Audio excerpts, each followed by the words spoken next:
Hey everybody, and welcome along to this special edition of the Irish Golfer Podcast.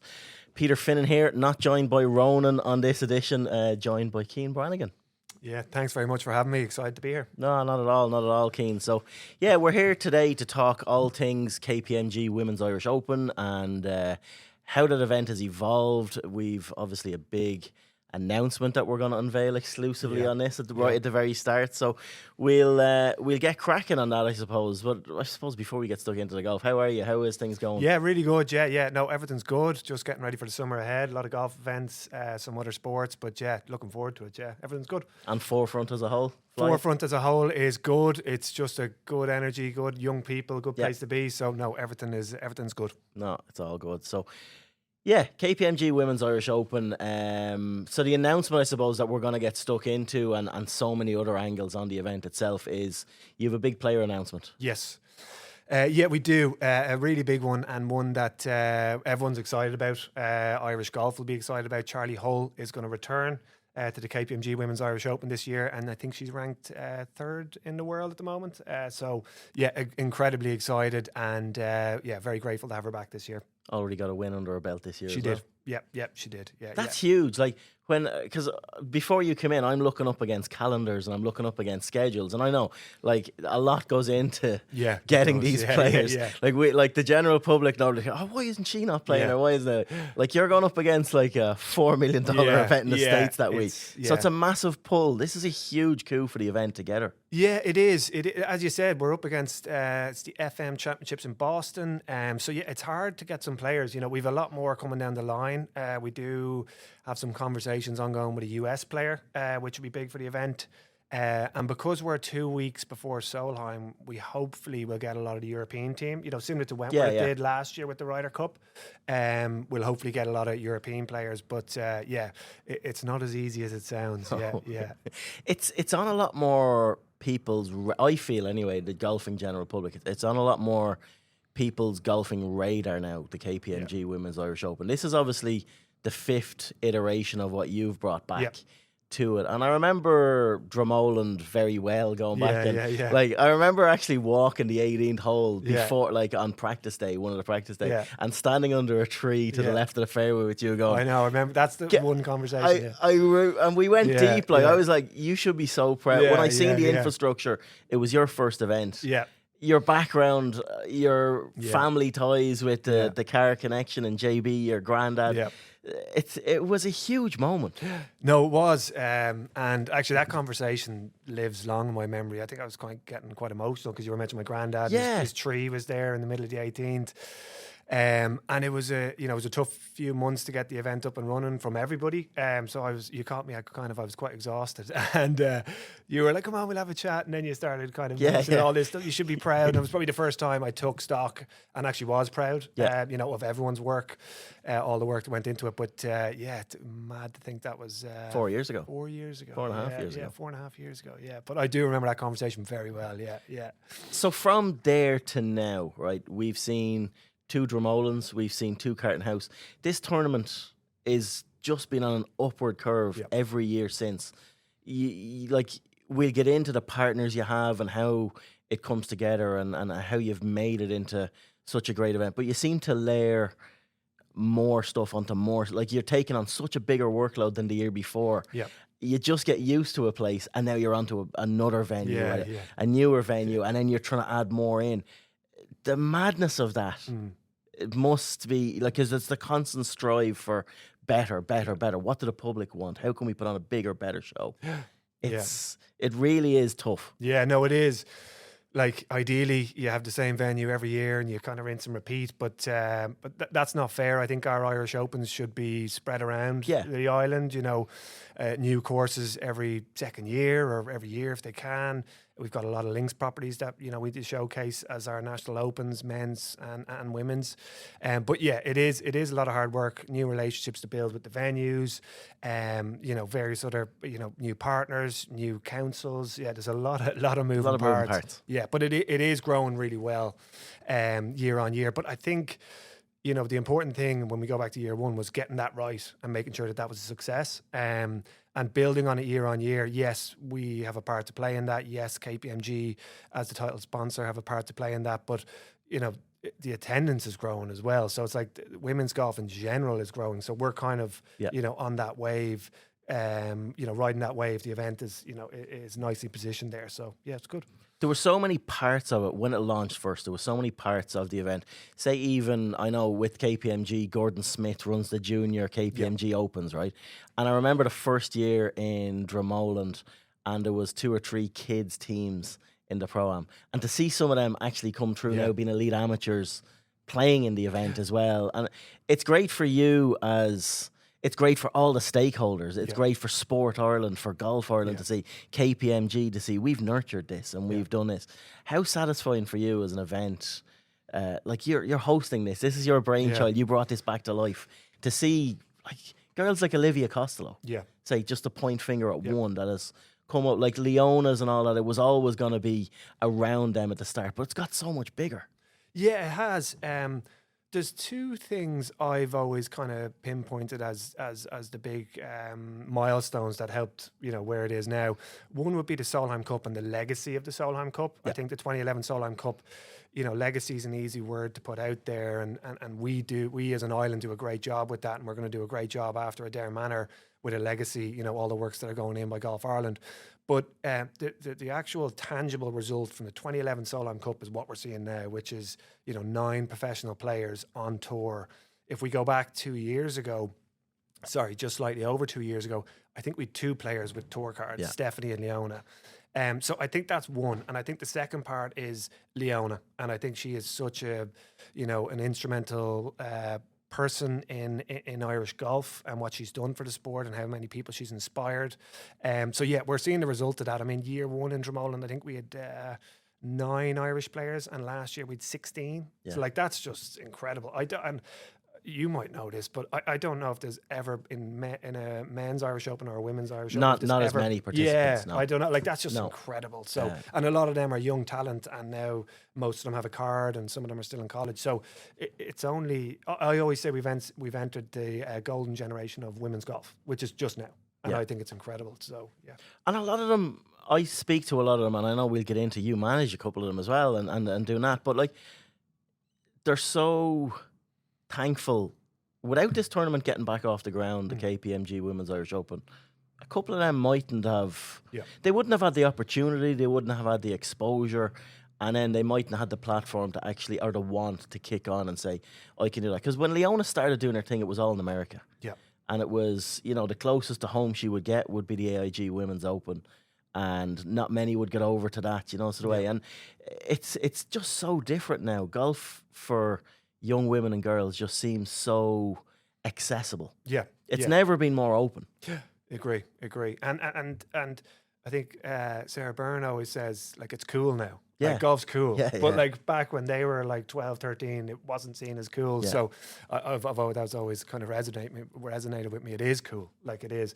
But with the event, to your point on the event, it does allow Golf Ireland an opportunity to get some of the players a start in other European events. So it's huge. Not only does it get them a start in Ireland. Yeah, it's like a bargaining chip. Correct. They pool starts and So like a Sarah Byrne, when she didn't have her card, might have got a Dutch Open start or a Spanish Open start in exchange for getting some of them in. Yeah, exactly. Which is brilliant. And Anya as well. Even if we go down to the LET access, you can, barter, essentially, or, just work with each other as colleagues within the European golfing community to get started. So that's another key factor as well with the event as well. So we've spoken about one person in the field. Obviously, she's one of the best players in the world, and that's nice to have something to hang it off. But it's so deeper than that when you look at, even just looking at the Irish, like you've talked about 16 players.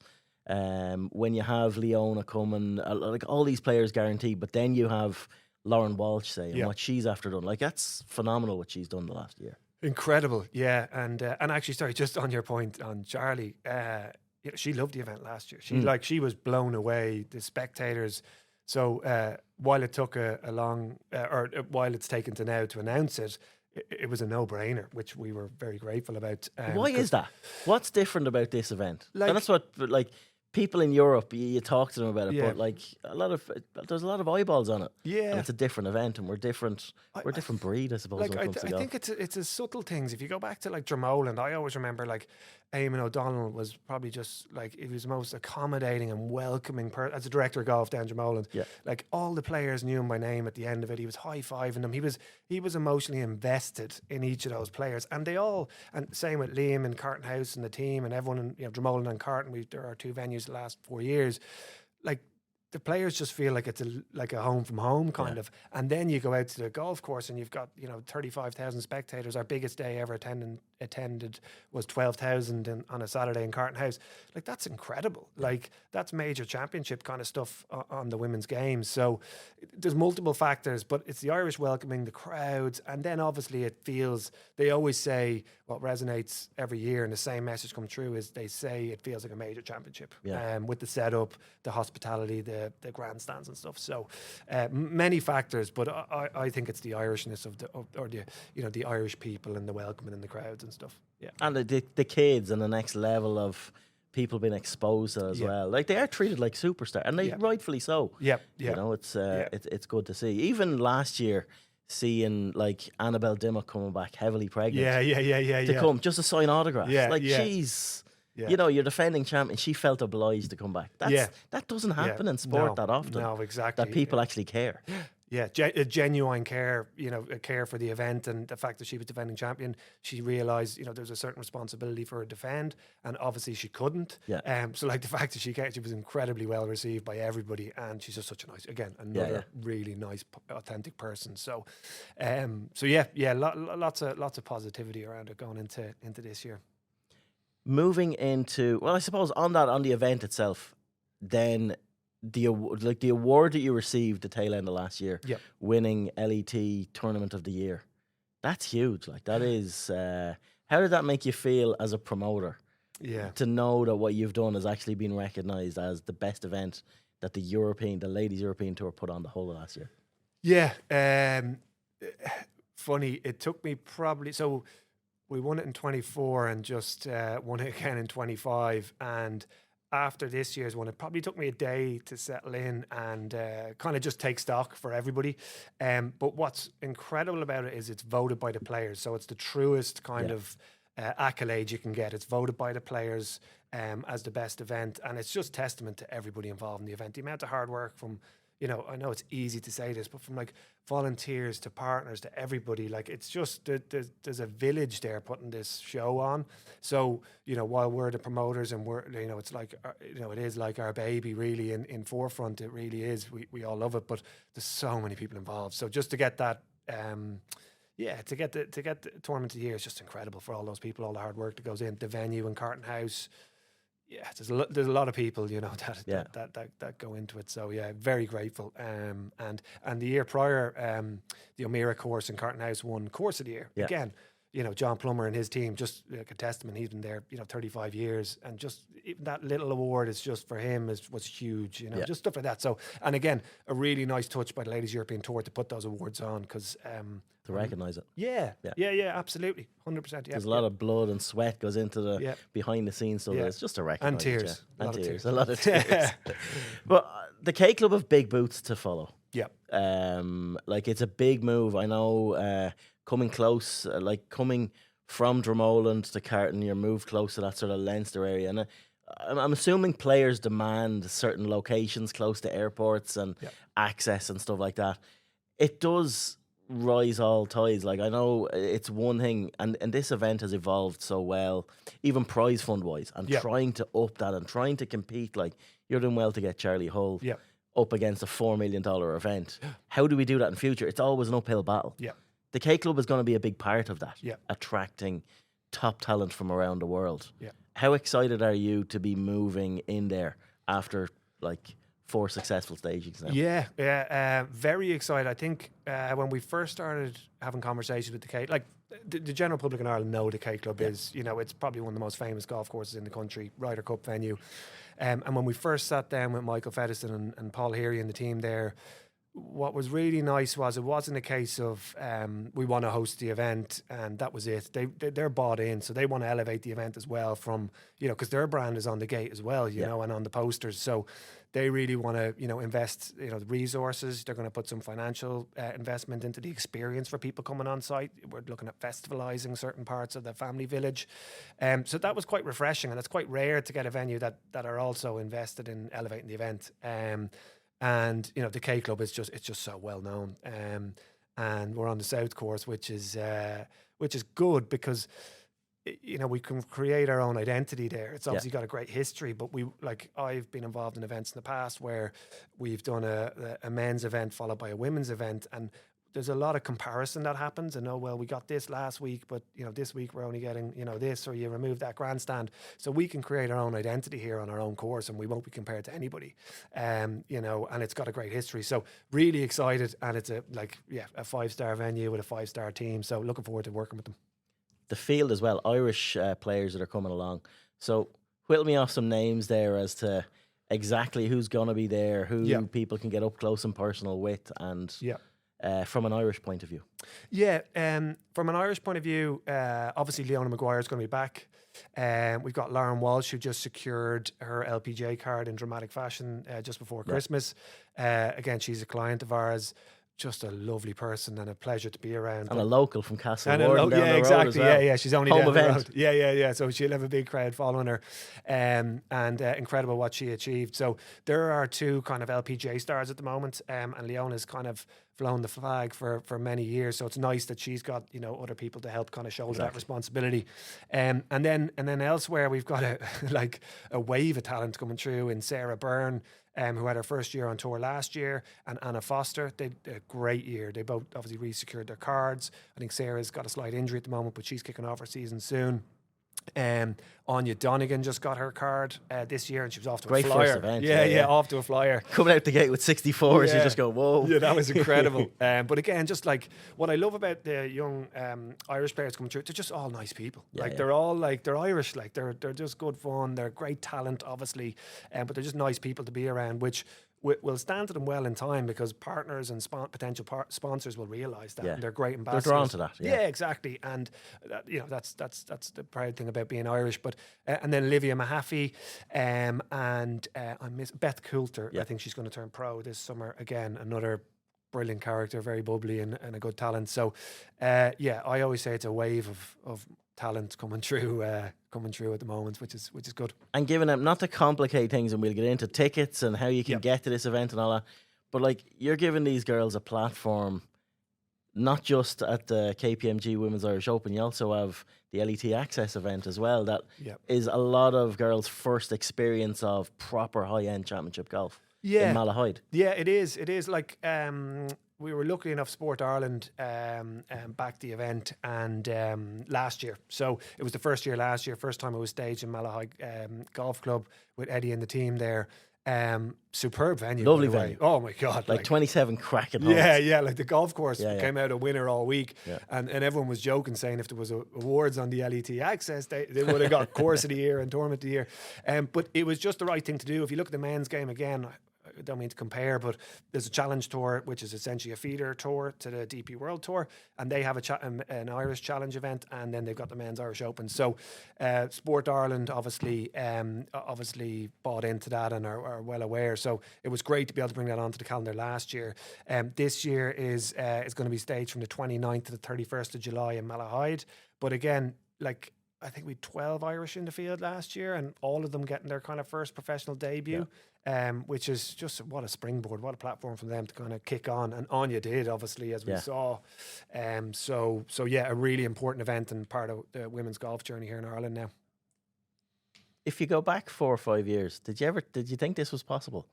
Even when you had all of the, when we were having that conversation, walking up and you were looking, because it was a big KPMG stand that got bigger every year after the hospitality. Did you think, looking, what was the 5-year plan on this? Surely you've outdone that.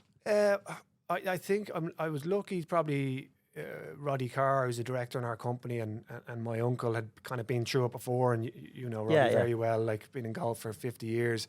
he was kind of guiding us. But his, it was a positive message, but it was probably scary going into the first year. It was, you know, the first year has to be a success, otherwise it doesn't go to year 2. It will fall away. It won't go to year 2, year 3, year 4.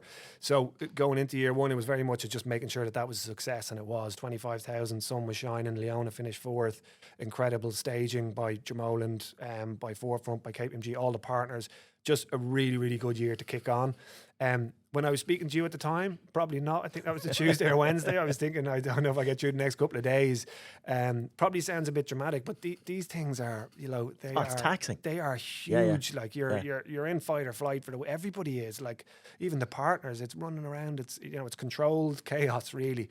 But no, was it part of the strategy? I could sit here and say, you know, yeah, we had a plan. We knew we were going to be, you know, the biggest event on the LET, but we didn't, because, you know, you don't know. Year 1 has to be a success, and Roddy was 100% right. But as we've grown momentum now, and some of the stats, the year-on-year growth is just incredible. And now we can look and say, okay, our bar is going to be one day an LPGA co-sanction. Like, we can say that safely now because we've proven it in 4 or 5 years. But during year 1, probably not. No, it was a daunting look ahead, really. And is that is the, like, looking into the future? Where can this grow to? How big can this event be?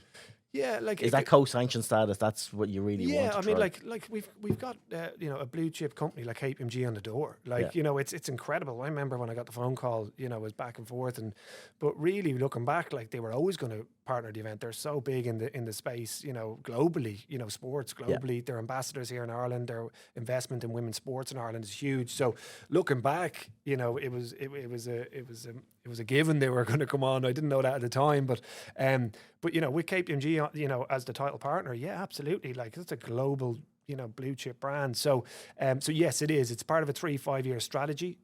What we're probably it's a big investment to get there. Yeah. Everyone has to step up, you know, all partners, ourselves, venues, everyone has to contribute more because there's a minimum purse on the LPGA. But absolutely, I mean, with the, you know, rumours of a women's AIG coming to town, like, that will only help us. That's going to complement, as you said, you know, the high tide rises all boats. So yeah, it will be. Hopefully in the next kind of 3 or 5 years, we can look at a co-sanction with the LPGA.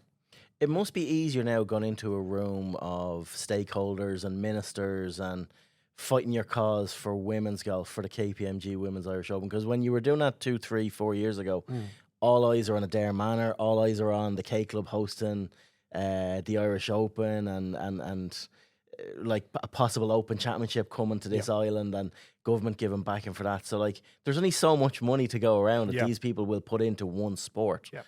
And it was very lopsided towards the men's game. Yep. It must be satisfying now to know we actually have something now that can attract our fair share of eyeballs, of sponsorship money, and of support that it needs to grow. Yeah.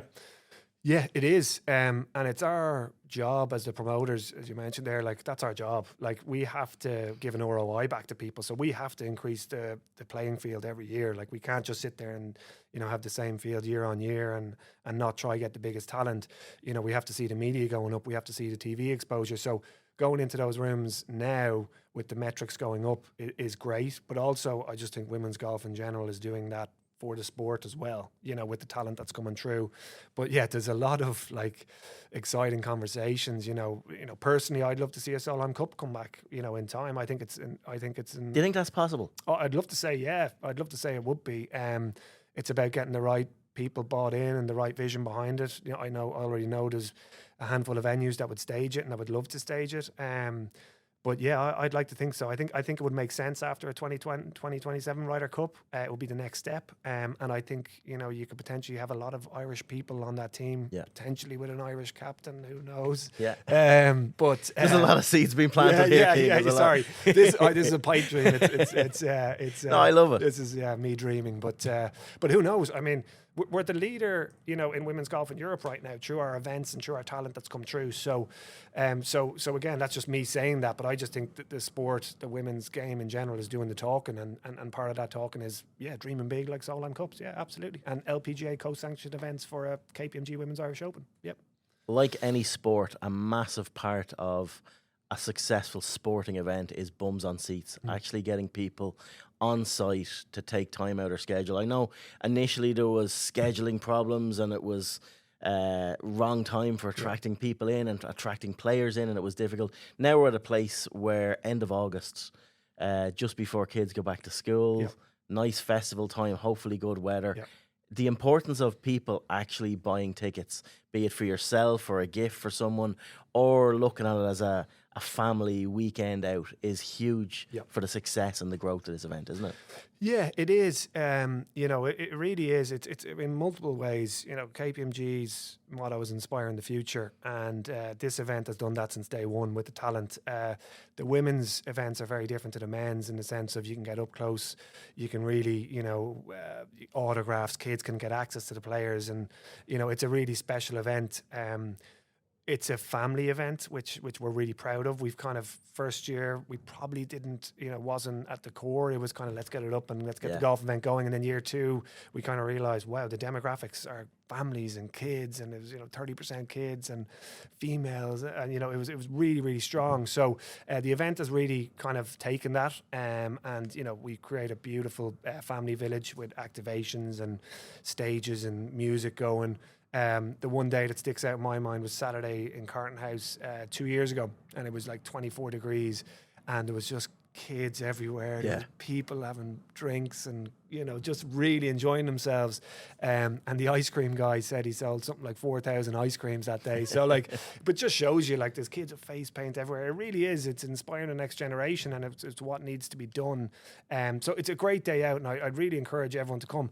A lot of people think golf events is just, but I'm not into golf and it's quiet and you have to walk around. That's far from the case, especially with this event. This is a case of, you know, there's multiple food offerings, there's activations, you know, it's a day out for the family, and I'd love as many people to experience that as possible, you know. So yeah, it's a family day out, and we're really proud. That's, you know, on the Saturday we've a family day, and on the Friday we've a playing pink day. So it's, you know, they're 2 big days for us, and then we see that coming through the gates, and let's get as many people there as we can.